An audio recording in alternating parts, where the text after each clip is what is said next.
Abraham சோதனையை சகிக்கிற மனுஷன் பாக்கியவான்.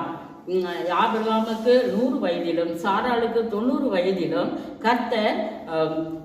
கர்த்தர் ஒரு குழந்தையை கொடுத்தார். அந்த குழந்தைக்கு ஈசாக்கு என்று பெயர் வைத்தார். கர்த்தர் ஆபிரகாமோட உடன்படிக்கை செய்தார்.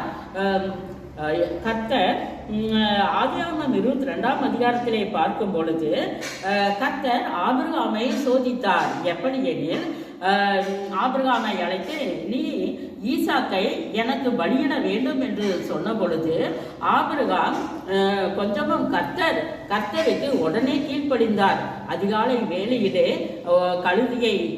கழுதியிலே சேணம் கட்டி தன்னுடைய பணிவிடைக்காரர்கள் 2 பேரை கூட்டிக் கொண்டு ஈசாக்கையும் கூட்டிக் கொண்டு கத்தையும் நெருப்பையும் எடுத்துக்கொண்டு மோரியா தேசத்துக்கு போக புறப்பட்டான்.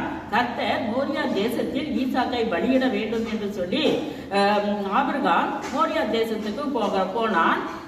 போகும் வழியிலே தன்னுடைய 2 பணிவிடைக்காரரையும் கீழே நிறுத்திவிட்டு ஈசாக்கும் ஆபிரகாமும் 2 பேரும் கட்டைகளையும் நெருப்பையும் எடுத்துக்கொண்டு மோரியா தேசத்திலே போய் சேர்ந்தார்கள். அங்கே கட்டைகளை அடுக்கி வைத்து ஈசாக்கை கண்களையும் தன்னுடைய கைகளையும் கால்களையும் கயிறினால் கட்டி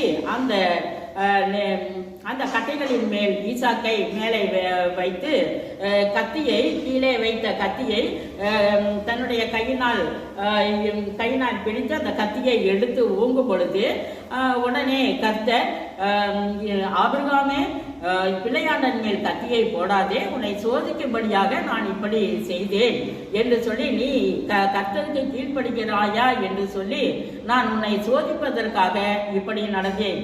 நீ கீழ்ப்படுகிறவன் என்று இதனால் உணர்கிறேன். ஒரு முன்பதரில் ஆட்டுக்கடாவை கண்டு அந்த ஆட்டுக்கடாவை தகன பலியாக பலியிட்டான் ஆபிரகாம். ஆமென்.